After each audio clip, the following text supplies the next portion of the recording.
Hello my dear students, good morning. आज हम mathematics में chapter 12 areas related to circle solve करने वाले हैं। इसका क्विक रिवीजन करने वाले हैं। इस चैप्टर में कोई भी पोर्शन डिलीटेड नहीं है 2022-23 के सिलेबस में, तो इस चैप्टर को आप अच्छी तरीके से समझ लें। ओके, तो चलो स्टार्ट करते हैं। तो सबसे पहले हमें समझना होगा perimeter of circle. After that हम क्या समझेंगे, एरिया ऑफ द सर्कल। तो पेरीमीटर किसे कहते हैं, आउटर बाउंड्री, जो बाउंड्री ऑफ द सर्कल होती है, अगर हम कितना वॉक कर रहे हैं उसके चारों तरफ, अगर हमें ये फाइंड आउट करना है, that means boundary of the circle, तो उसे हम बोलते हैं पेरीमीटर और सरकमफ्रेंस। सर्किल के पेरीमीटर को सरकमफ्रेंस बोलते हैं। क्यों बोलते हैं, क्योंकि वो सर्कुलर है। तो सरकमफ्रेंस का फॉर्मूला, अगर we need to find the circumference of the circle, then what we have to do, हमें क्या करना है, उसका फॉर्मूला होता है pi into diameter. And what is the diameter, diameter किसे कहते हैं, अगर सेंटर से कोई लाइन पास होती है, एक कॉर्नर से दूसरे कॉर्नर सर्कल को टच करती है, तो उसे हम बोलते हैं डायामीटर। तो diameter with the respect of radius क्या होता है, diameter is equal to 2 times radius. तो हमने यहाँ पे 2r रख दिया, तो फॉर्मूला क्या हो गया सरकमफ्रेंस फाइंड आउट करने का, 2 पाई r। और इसकी यूनिट होगी, अगर आपके पास रेडियस सेंटीमीटर में है तो सेंटीमीटर लिखो, मीटर है तो मीटर लिखो। ठीक है, तो यूनिट इसकी लिखनी जरूरी है। अब यहाँ पे आता है टर्म y, पाई। तो पाई का मतलब 22/7 और 3.1416, ये अप्रोक्सीमेट वैल्यू है। पाई एक इरेशनल नंबर है, पाई क्या है, इरेशनल नंबर है। और पाई हमें किसने दिया था, the great Indian mathematician Aryabhatta ने। ठीक है, gave an approximate value of pi. ठीक है, तो ये सब हमारे भारत देश में मिला है। अब देखो यहाँ पे जो एग्जाम्पल, अगर हम सर्कल की बात करें तो washer, CD, coin, these are the example. बहुत सारे ऐसे एग्जाम्पल हैं हमारे आसपास, तो ये उनमें से कुछ एग्जाम्पल्स हैं जो सर्कुलर होते हैं। अगर सपोज हमें इस सीडी का चारों तरफ का क्या निकालना है, पेरीमीटर निकालना है। ठीक है, तो क्या हम यूज करेंगे, 2 पाई r। अगर हमें रेडियस पता होगी तो रेडियस यहाँ पे सब्स्टिट्यूट कर देंगे, then will find the circumference of the CD. उसी तरीके से हम कॉइन का सरकमफ्रेंस भी निकाल सकते हैं। अब आते हैं area of the circle. Area of the circle क्या होता है, पाई r स्क्वायर। पाई तो आपको मालूम ही है 22/7। हालांकि 22/7 जो है वो अप्रोक्स वैल्यू है, it's not the exact value. ये देखने में तो 22/7, ये तो अगर हम इसकी बात करें तो 22/7 क्या है, रैशनल है, बल्कि पाई क्या है, इरेशनल है। तो अगर आपसे कभी पूछा जाए pi is equal to 22/7 rational और इरेशनल, तो अगर पाई इज इक्वल टू 22/7 दिया है तो 22/7 रैशनल है एंड पाई इरेशनल है। अब यहाँ पे देखो एरिया निकालना है, तो we can use formula this, pi r square. और r तो आपको मालूम है क्या होता है, रेडियस होता है। यहाँ पे अगर हम देखें तो AB आपका डायमीटर है, OC आपका रेडियस है, तो रेडियस तो हर जगह से सेम ही होंगे, तो OA, OC, OB सब क्या है, R है। ठीक है, अब इसके ऊपर हम कुछ न्यूमेरिकल कर लेते हैं, तो आपको और आसानी हो जाएगी इस चैप्टर को समझने के लिए। ठीक है, अब यहाँ पे क्वेश्चन क्या है, देखें आप, the cost of fencing of a circular field at the rate of 24 rupees per metre. एक सर्कुलर फील्ड है, उसकी फेंसिंग मतलब चारों तरफ बाउंड्री कर रहे हैं। ठीक है, तो 1 मीटर का वो 24 रुपए ले रहा है, तो टोटल उसने कितना लिया, 5280 रुपीज लिया। फिर नेक्स्ट इसमें क्या बोला जा रहा है, the field is to be ploughed at the rate of 50 पैसे पर मीटर स्क्वायर। अब उसके जो सर्कुलर फील्ड है, प्लग मतलब उसमें जुताई जो कर रहे हैं, तो उसका चार्जेस कितना ले रहा है, 50 पैसे पर मीटर स्क्वायर। अब हमें बोला जा रहा है find the cost of the ploughing the field. अब हमने जुताई कितना करवाया, उसका कॉस्ट कितना लगा, तो हमें ये पता करना है। तो देखो यहाँ पे पहले आपको फेंसिंग से आपको क्या मिल जाएगा, जो भी फेंसिंग कितना मीटर किया उससे आपको मिल जाएगा circumference of the circle. Circumference के थ्रू आप रेडियस निकाल लेंगे। आफ्टर दैट वो पूरे सर्कुलर फील्ड में क्या कर रहा है, जुताई कर रहा है ना, तो हमें क्या निकालना पड़ेगा, सर्कल का रेडियस एरिया निकालना पड़ेगा। जब एरिया निकल गया तो हम कॉस्ट निकाल सकते हैं। तो देखो सबसे पहले हमें क्या बनाना है, डायग्राम बनाना है। तो पहले हमने बना लिया सर्कल। क्योंकि सर्कुलर फील्ड है ना, तो ये हमारा हो गया सर्कल। अब सर्कल में आप यहाँ पे एक सेंटर पॉइंट दे दो, हमने दे दिया। हमारे पास पहले गिवन क्या है, पहले हम वो मेंशन कर देते हैं। गिवन क्या है हमारे पास, कॉस्ट ऑफ फेंसिंग दिया हुआ है, कॉस्ट ऑफ फेंसिंग। फेंसिंग कितना है, 24 रुपीज, कितने का, पर मीटर। 24 रुपीज किसका ले रहा है, पर मीटर ले रहा है, ठीक है। तो टोटल कॉस्ट कितना लगा,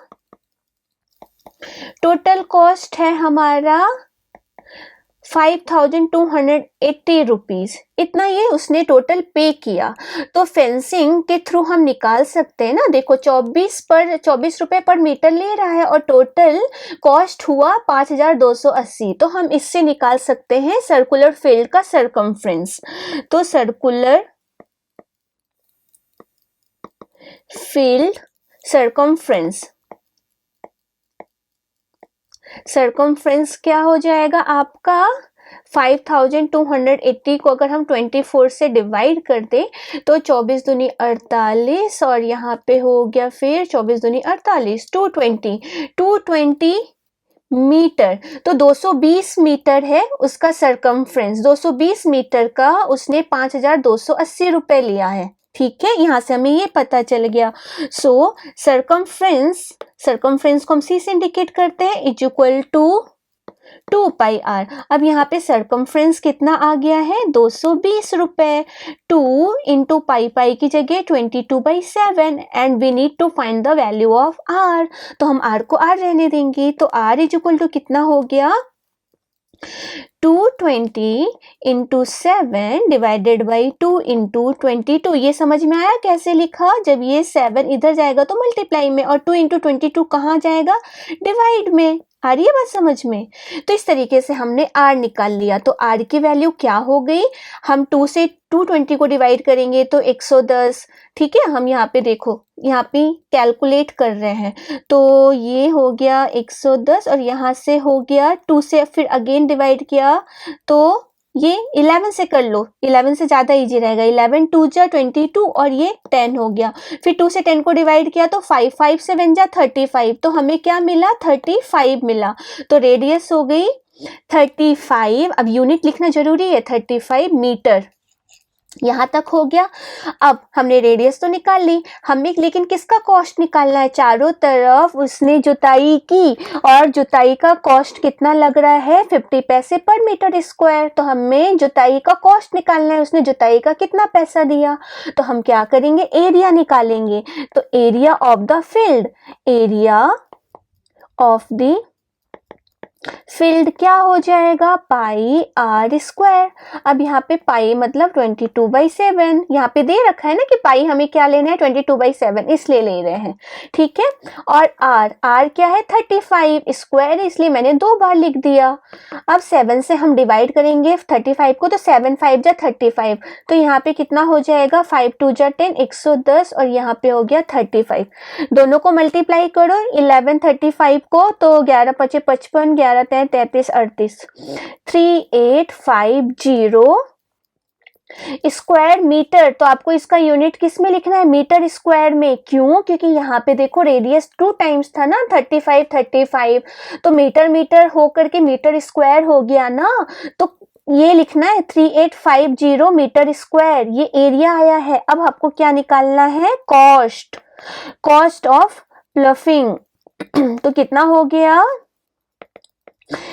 कितना ले रहा है, 0.50 पर मीटर स्क्वायर। तो देखो यहाँ पे 0.50 को मल्टीप्लाई करेंगे किससे, 3850 से।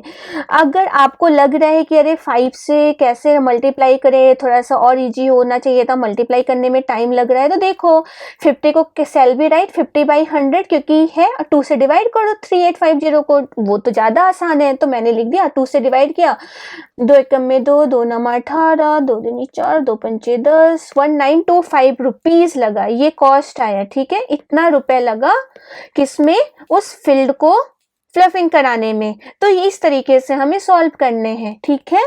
चलो अभी नेक्स्ट क्वेश्चन करते हैं। नेक्स्ट क्वेश्चन में क्या दिया हुआ है, the wheel of a car are of diameter 80 centimetre each. जो कार की व्हील है उसका डायमीटर 80 सेंटीमीटर दिया हुआ है। How many complete revolution does each wheel make in 10 minutes. 10 minutes में जो गाड़ी की व्हील है वो कितनी बार घूमेगी when the car is traveling at a speed of 66 kilometre per hour. देखो यहाँ पे जो कार है वो 66 किलोमीटर पर आवर की स्पीड से जा रही है, ठीक है। अब हमसे बोला जा रहा है 10 मिनट में वो कितने चक्कर, मतलब कितने राउंड मारेगी, रिवॉल्यूशन कितने चक्कर मारेगी, जो व्हील है वो कितने राउंड मारेगी, ठीक है। अगर वो एक राउंड मारती है तो इसका मतलब वो सरकमफ्रेंस, एक राउंड का मतलब होता है उस एक राउंड किया, इसका मतलब वो सरकमफ्रेंस हमें दे रहा है। तो सबसे पहले हम क्यों ना उस सर्कुलर व्हील का सरकमफ्रेंस निकाल ले, ठीक है। जब सरकमफ्रेंस हमारे उस व्हील का निकल जाएगा, देखो ये जो व्हील है आप उसका सरकमफ्रेंस पहले निकाल लो, फिर 10 मिनट में वो कितना मीटर चलता है वो हमें पता चल जाएगा, तो हम उसके नंबर ऑफ रिवॉल्यूशन निकाल सकते हैं। तो चलो देखते हैं। यहाँ पे डायग्राम तो ऑलरेडी मैंने बना ही रखा है, अब क्यों ना हम इसका डायमीटर यहाँ पे मेंशन कर दें। यहाँ पे ये सेंटर है, ठीक है। आ रही है बात समझ में। डायमीटर 80 है ना, तो रेडियस कितना हो जाएगा, रेडियस 40 हो जाएगा, 40 सेंटीमीटर, राइट होएगा ना। अब चलो यहाँ पे हम लिख देते हैं डायमीटर ऑफ द व्हील कितना दिया हुआ है 80 सेंटीमीटर, तो रेडियस कितना हो जाएगा, radius of the wheel is 40 centimetre. ये तो समझ में आया क्योंकि डायमीटर का हाफ होता है। अब सरकमफ्रेंस हम निकाल लेते हैं पहले, ठीक है। सरकमफ्रेंस ऑफ व्हील कितना हो जाएगा 2 पाई आर, तो यहाँ पे 2 पाई की जगह 22/7 और आर की जगह 40। तो यहाँ पे देखो कंप्लीट मल्टीप्लाई मत करो, क्यों नहीं करेंगे, क्योंकि हमें अभी कैलकुलेशन में इजी रखते हैं, जब लास्ट में आएगा तब करेंगे, ज्यादा इजी तरीका होता है। अगर हम स्टार्टिंग में कैलकुलेशन कर देंगे तो हमें डिवाइड भी करना है ना, रिवॉल्यूशन निकालना है, तो डिवाइड करने में थोड़ी सी डिफिकल्टी आ जाती है। तो हम क्या करेंगे, यहाँ पे 2 4 जा 80, तो 80 इंटू 22/7 ही रहने देते हैं। अब यूनिट भी लिख देते हैं यहाँ पे सेंटीमीटर, यूनिट लिखना जरूरी रहता है, तो एग्जाम में आप यूनिट लिखा करें, ठीक है। अब हमारे पास क्या दिया हुआ है, नाउ वी हैव गिवन, क्या गिवन है, स्पीड ऑफ कार क्या दिया हुआ है 66 kilometre per hour, 66 kilometre per hour है, ठीक है। लेकिन जो हमारा सरकमफ्रेंस निकला है, जो भी हमारे पास यूनिट दी हुई थी वो सेंटीमीटर में निकली है, तो क्यों ना हम 66 किलोमीटर पर आवर को किस में कन्वर्ट कर ले, मीटर में कर ले, सेंटीमीटर में कर ले।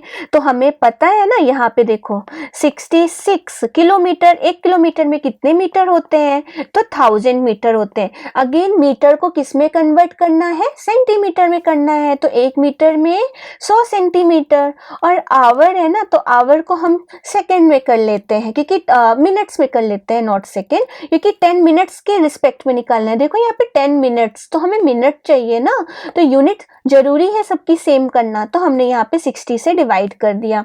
जब हमने इसको किया तो हमारा क्या हो जाएगा, देखो 0, ये वाला 0 इससे कैंसिल आउट हो जाएगा, ये इससे कैंसिल आउट हो गया, किसी से भी कर दो, 6 से ये हो गया तो 11 हो गया। तो अल्टीमेटली हमें क्या मिला, पूरा सॉल्व किया तो 11 पे कितने 0, 4 0, ये सेंटीमीटर पर मिनट निकला।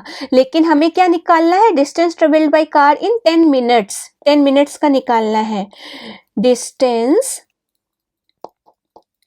Travelled by car in 10 minutes, तो 10 मिनट्स में कितना हो जाएगा, 1140 इंटू 10 मिनट, तो कितना हो जाएगा, 10 मिनट्स में हम निकाल रहे हैं, ठीक है। 10 मिनट्स में, तो 10 मिनट्स हम यहाँ पे हो जाएगा, तो कितने जीरो हो जाएंगे, 5 0। 10 मिनट्स में कितना करेगा, इतना सेंटीमीटर। ठीक है, आ रही है बात समझ में? पर मिनट है ना, तो 10 मिनट से हम मल्टीप्लाई कर दो, मिनट मिनट क्या हो जाएगा, कैंसिल आउट हो जाएगा, तो मैं यहाँ पे मिनट नहीं लिखती, डायरेक्टली आप समझ जाओ, क्योंकि पर मिनट है, ऊपर भी मिनट है, नीचे भी मिनट है, कैंसिल हो गया तो सिर्फ सेंटीमीटर बचा ना। अब देखो हमें क्या निकालना है, क्या बोला जा रहा है कि 10 मिनट में जो कार है वो कितने रिवॉल्यूशन करेगी, कितनी बार घूमेगी। तो हमने समझ लिया कि जो number of revolution of the car है वो n है, तो हमें यहाँ पे लिखना पड़ेगा। ठीक है, let the number of revolution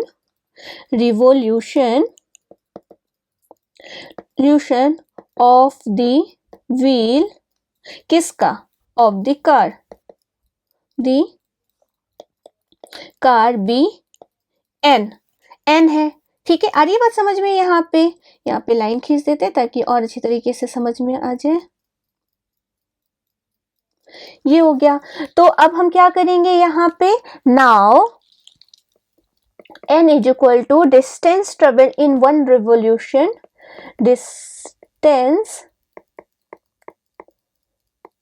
travel in one revolution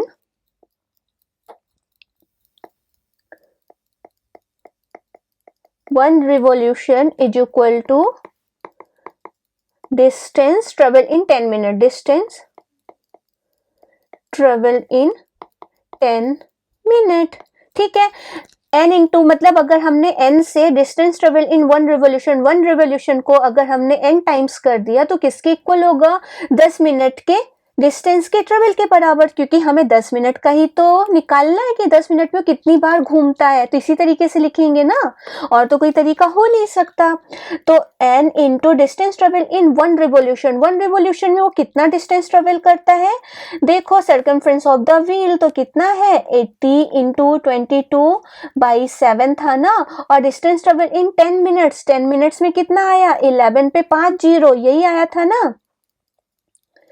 तो ये हो गया, तो n इज इक्वल टू कितना हो जाएगा, 11 पे 5 0 इंटू 7 डिवाइडेड बाई 80 इंटू 22। अब इसको अगर हम सिंप्लीफाई कट करेंगे तो देखो यहाँ पे ये 0 इससे कैंसिल हो गया, 11 से 11 2 जा, 11 1 जा, 1 पे 4 0, 1 2 3 4, फिर 2 से डिवाइड करेंगे तो कितना हो जाएगा 5, 5 पे 3 0, 5 सत्ते 35, तो कितना हो जाएगा यहाँ पे आपका 35,000 और 8 से डिवाइड कर दोगे। ठीक है, तो अल्टीमेटली यू गॉट 35, यहाँ पे मिला 35,000 डिवाइडेड बाई 8, तो n इज इक्वल टू क्या हो गया, 8 से डिवाइड करो, 8 चौको 32, 8 त्रिक 24, 8 सत्ते 56, 4375, मतलब 4375 बार घूमेगा। ठीक है, 4375 ये आंसर है आपका। ठीक है, यहाँ तक समझ में आया किस तरीके से निकालना था, बहुत ही आसान है। तो यहाँ पे हमने कर लिया। चलो अब इस चैप्टर में और किस किस तरह के क्वेश्चंस आ सकते हैं, चलिए देखते हैं। अब क्या है यहाँ पे, area of sector and segment of a circle. ठीक है, तो आपको सबसे पहले समझना है कि सेक्टर और सेगमेंट क्या होते हैं, सेक्टर और सेगमेंट में क्या डिफरेंस है। तो सेक्टर किसे कहते हैं, जब दो रेडियस किसी सर्कल में हो और जितना एंगल वो बनाते हैं तो जो पोर्शन वो कवर करते हैं उसे बोलते हैं, एक होता है माइनर सेक्टर, दूसरा होता है मेजर सेक्टर। ये वाला नीला वाला पोर्शन हो गया माइनर सेक्टर, ऊपर वाला हो गया मेजर सेक्टर। तो इसका मतलब है सेक्टर की डेफिनेशन अगर आप लिखने जाओगे तो क्या लिखोगे, the portion of the circular region enclosed by two radii and the corresponding arc is called a sector of the circle. Ready का मतलब जब एक से ज्यादा रेडियस होते हैं तो उससे इसका प्लूरल फॉर्म है रेडी। ठीक है, RADII। ओके, तो सेक्टर इसे कहते हैं जहां पे दो radius involve with one arc, that is called sector. तो ये माइनर सेक्टर ये छोटा सा पोर्शन कवर कर रहा है और रेस्ट ऑफ देम बचा मेजर सेक्टर।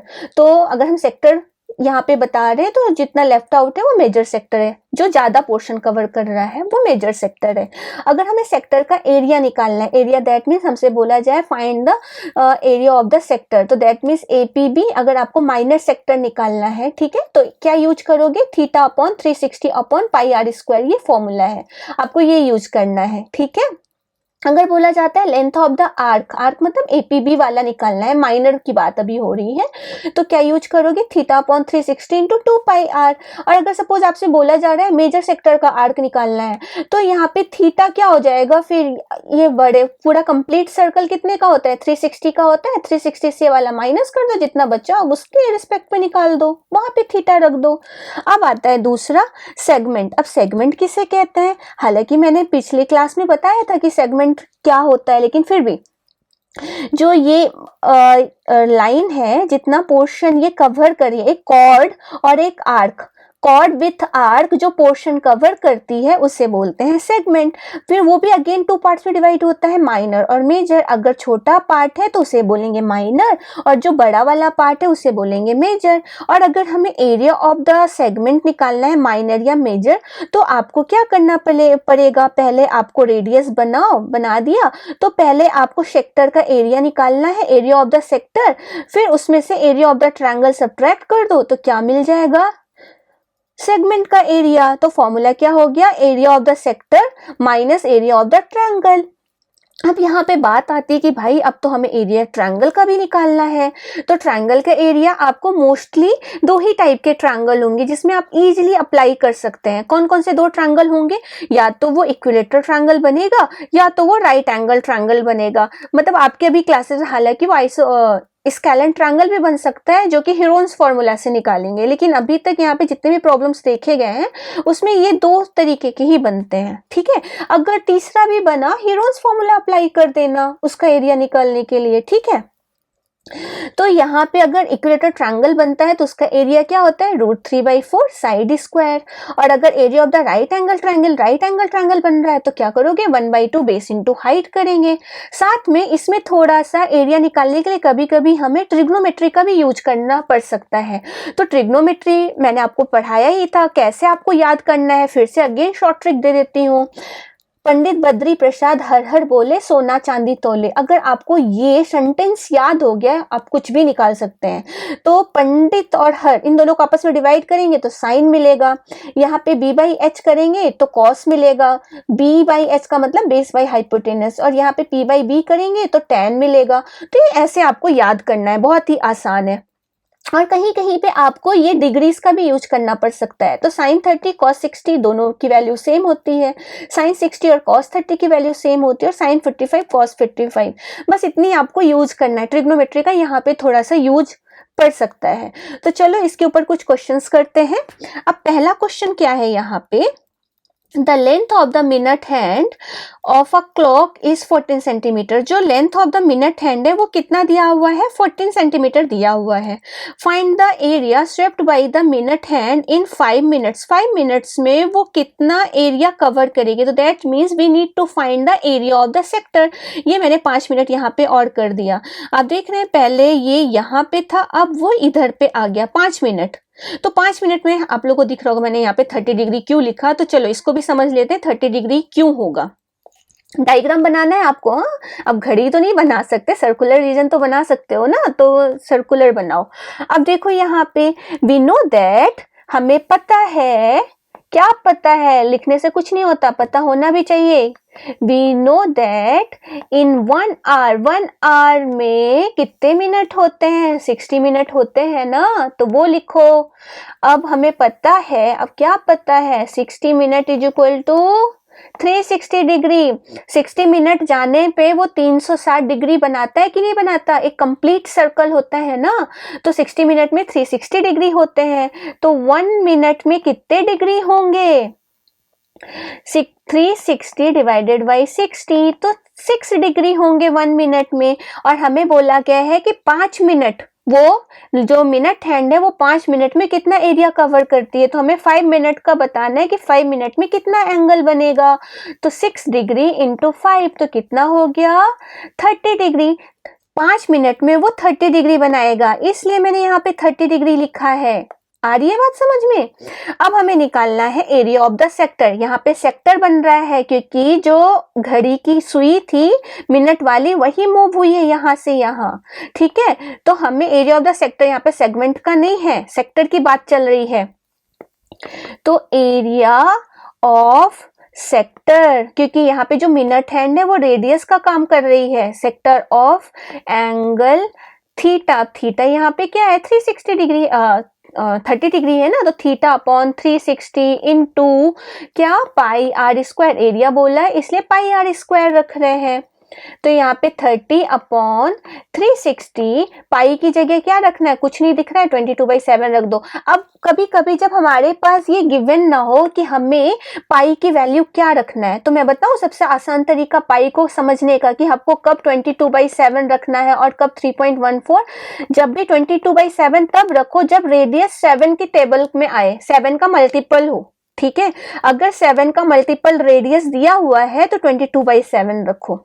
जैसे 35 है तो भाई 7 रखो, ठीक है। जो भी 7 के टेबल में आता है, 14 है तो 7 रखो। लेकिन अगर रेडियस आपका 2, 3 ऐसा कुछ वैल्यू है ना, तो 22/7 की जगह 3.14 रखो, ठीक है। ये आसान तरीका होता है कैलकुलेट करने का। तो यहाँ पे रेडियस कितनी है, 14 है, जो कि 7 के टेबल में आता है ना। आर स्क्वायर है इसलिए मैंने 14 दो बार यहाँ पे लिखा। अब सिंप्लीफाई कर देते हैं तो देखो यहाँ पे ये कैसे कट हो जाएगा, 0 0 कैंसिल हो गया, 3 1 जा 3, 3 2 जा 6।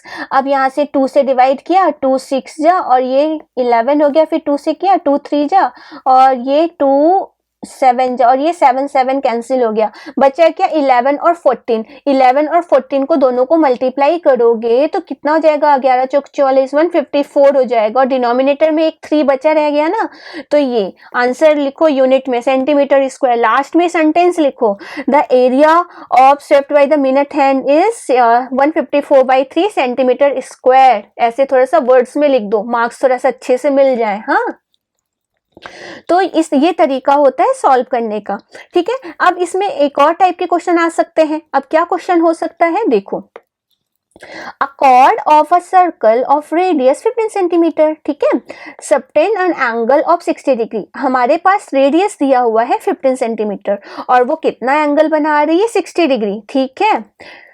The chord of a circle of radius, मतलब एक कॉर्ड है और जब वो रेडियस कॉर्ड से मीट करता है तो कितना डिग्री बनाता है, 60 डिग्री। तो दैट मीन्स आपको 2 रेडियस बनाना है, ठीक है, at the centre.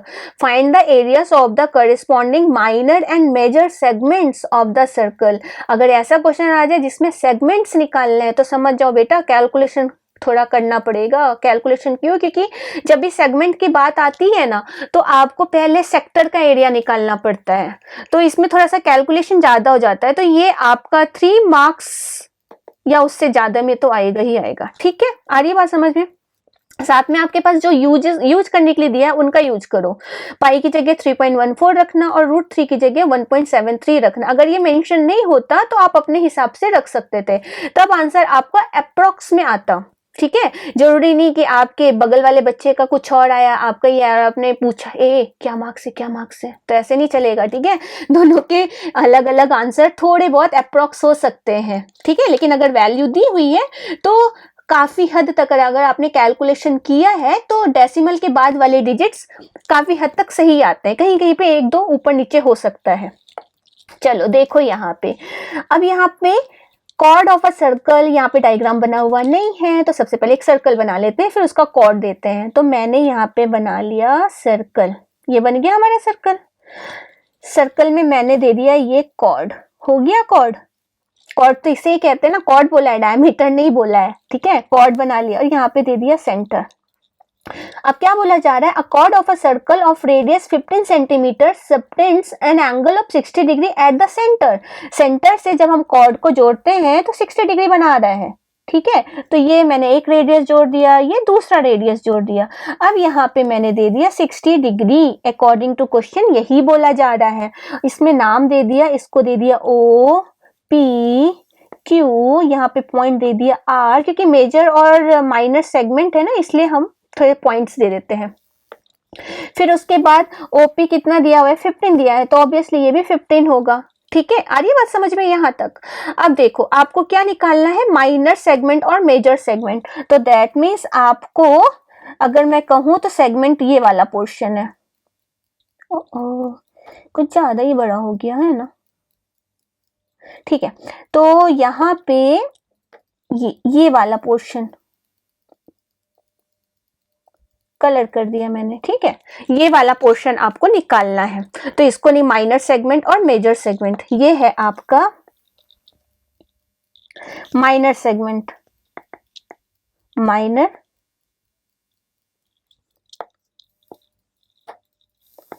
Minor segment, ठीक है। तो लेफ्ट वाला मेजर सेगमेंट हो गया, ऊपर वाला, ठीक है। अब देखो इसको किस तरीके से करना है। पहले तो आप ये समझो कि ये जो ये ट्रायंगल बन रहा है, ये वाला ट्रायंगल, एक एंगल 60 डिग्री है और टू साइड्स इक्वल है। आ रही बात समझ में? तो उसके बेस एंगल्स भी इक्वल होंगे कि नहीं होंगे? तो वो दोनों भी सेम होंगे। तो ऑब्वियसली अगर एक 60 है तो दोनों भी 60 ही होंगे ना, क्योंकि sum of the all angles of a triangle is 180 और दोनों तो आपके सेम है। एक 60 है तो 180 में से 60 क्या, 120, और 120 का हाफ क्या होता है, 60 होता है। तो ये वाला भी ट्रायंगल क्या बनेगा, 60 डिग्री। तो इसका मतलब ये इक्विलेटरल ट्रायंगल है। तो अब मुझे ये बताने की जरूरत तो नहीं है ना कि इक्विलेटरल क्यों है। अब ऑब्वियसली अब समझो इसे थोड़ा सा, इक्विलेटरल ट्रायंगल बनेगा।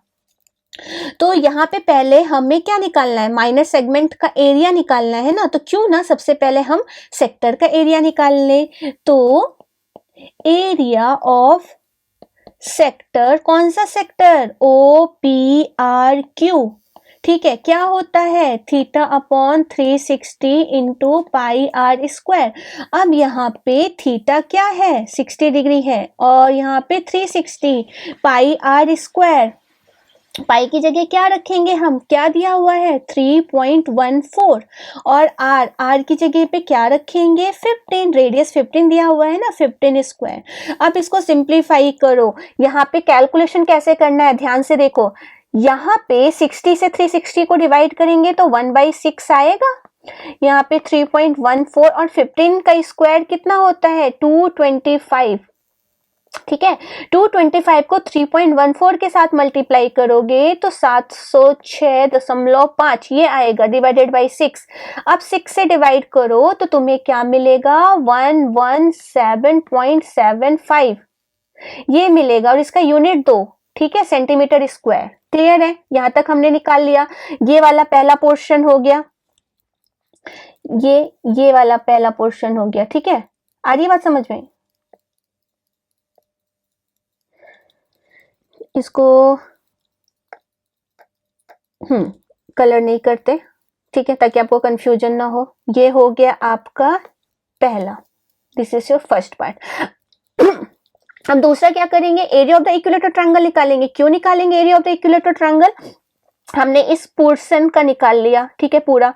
अगर हमने इक्विलेटर ट्रायंगल का निकाल लिया, अगर हम पूरे से इक्विलेटर ट्रायंगल को सब्ट्रैक्ट करेंगे तो रिमेनिंग वाला पिंक वाला पार्ट बचेगा। तो अब हम लिखते हैं area of N equilateral triangle, ठीक है, area of an equilateral triangle. तो इक्विलेटरल ट्रायंगल का एरिया क्या होता है, √3/4 साइड स्क्वायर। अब यहाँ पे √3/4 साइड कितना है, 15 है ना, तो 15 इंटू 15।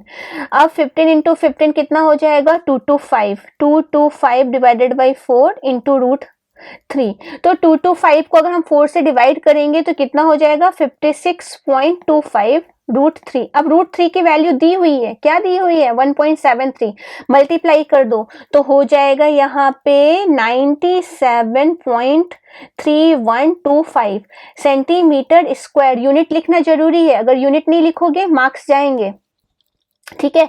अब क्या करना है आप लोगों को, ये आपका हो गया सेकेंड पोर्शन, ये आपका था फर्स्ट पार्ट, ये आपका है सेकेंड पार्ट। अब हम क्या करेंगे, अगर हम फर्स्ट को सेकेंड से सब्ट्रैक्ट कर दे, मतलब फर्स्ट वाले से सेकेंड को सब्ट्रैक्ट कर दे तो हमें क्या मिलेगा, एरिया ऑफ द सेगमेंट मिलेगा ना। तो हम निकालते हैं area of the segment, area of segment कौन सा, PRQ। तो क्या फॉर्मूला यूज करना पड़ेगा, एरिया ऑफ सेक्टर, कौन सा sector, OPRQ minus area of area of triangle कौन सा, OPQ। ठीक है, तो अब इसको करते हैं। तो यहाँ पे एरिया ऑफ द सेक्टर कितना आया था, 117.75 माइनस क्या करेंगे 97.3125, दोनों को सब्ट्रैक्ट किया तो क्या मिल गया 20.4375 सेंटीमीटर स्क्वायर। ये किसका आंसर निकला, क्या निकला ये हमारे पास माइनर सेगमेंट का। ये जो है ये आंसर किसका निकला है, माइनर सेगमेंट। ये क्या है, माइनर सेगमेंट का एरिया है, माइनर सेगमेंट। ठीक है, आ रही है बात समझ में। ये हो गया माइनर सेगमेंट का। अब हमें क्या निकालना है, मेजर सेगमेंट का निकालना है ना। तो मेजर सेगमेंट का कैसे करेंगे, अगर हम पूरे सर्कल के एरिया से माइनर सेगमेंट को सब्ट्रैक्ट कर दे तो क्या मिल जाएगा, मेजर सेगमेंट मिल जाएगा। तो वही करते हैं हम। ठीक है, पूरे वाले सर्कल के एरिया से हम क्या करेंगे, माइनर वाले को माइनस कर देंगे। ठीक है, तो यहाँ पे देखो area of major segment, area of major segment क्या है, मेजर सेगमेंट PSQ। वो कैसे आएगा, एरिया ऑफ सर्कल माइनस किससे करेंगे, एरिया ऑफ सेगमेंट कौन सा, PRQ। तो एरिया ऑफ सर्कल क्या होता है, पाई R स्क्वायर और माइनस उसका कितना दिया हुआ है 20 पॉइंट हमने निकाला है ना 20.4375। अब यहाँ पे पाई की जगह क्या रखना है 3.14, R रेडियस कितना है 15 स्क्वायर, यहाँ पे 20.4375। अब देखो अगर हम 15 का स्क्वायर 25 करेंगे, देखो हमने यहाँ पे पहले ही कैलकुलेशन कर रखा था, 3.14 को 225 से मल्टीप्लाई करते हैं तो कितना मिलता है 706। तो अभी हम यहाँ पे लिख देंगे 706.5 माइनस 20.4375, दोनों को सब्ट्रैक्ट करो तो 706 में से 20 गया और यहाँ पे 500, तो यहाँ पे बचेगा 686.0625 सेंटीमीटर स्क्वायर। ये हमारे निकल गए। ठीक है, ये किसका एरिया निकला है, ये वाला मेजर सेगमेंट का। किसका निकला है, area of major segment, major segment. ठीक है, तो इस तरीके से निकालना था। आई बात समझ में। तो कैलकुलेशन बहुत ही जरूरी है। अगर आपने प्रॉपर सब्स्टिट्यूट कर दिया वैल्यू, आपको डेसिमल में जितना भी दिया हुआ है उतने डेसिमल का मल्टीप्लाई करो। तो यहाँ पे आपको सबसे इंपॉर्टेंट क्या ध्यान देना है कि आपने सोचा कि क्यों ना पहले हम 6 से इसको डिवाइड कर दें, तब आपसे जो वैल्यूज आएंगी बहुत ही थोड़ा मतलब 117 से कम आएगी। तो सबसे पहले आप बॉडमास रूल अप्लाई करो, यहाँ पे पहले मल्टीप्लाई कर दो, फिर यहाँ पे ये वाला डिवाइड करना, क्योंकि ये बाद में आया है। तो पहले इन दोनों को मल्टीप्लाई करो, फिर 6 से डिवाइड करो, तो आपको थोड़ा सा ज़्यादा करेक्ट वैल्यू मिलेगी। ठीक है, ओके। नेक्स्ट क्लास में हम इसी से रिलेटेड और इम्पोर्टेंट क्वेश्चंस करने वाले हैं। Thank you.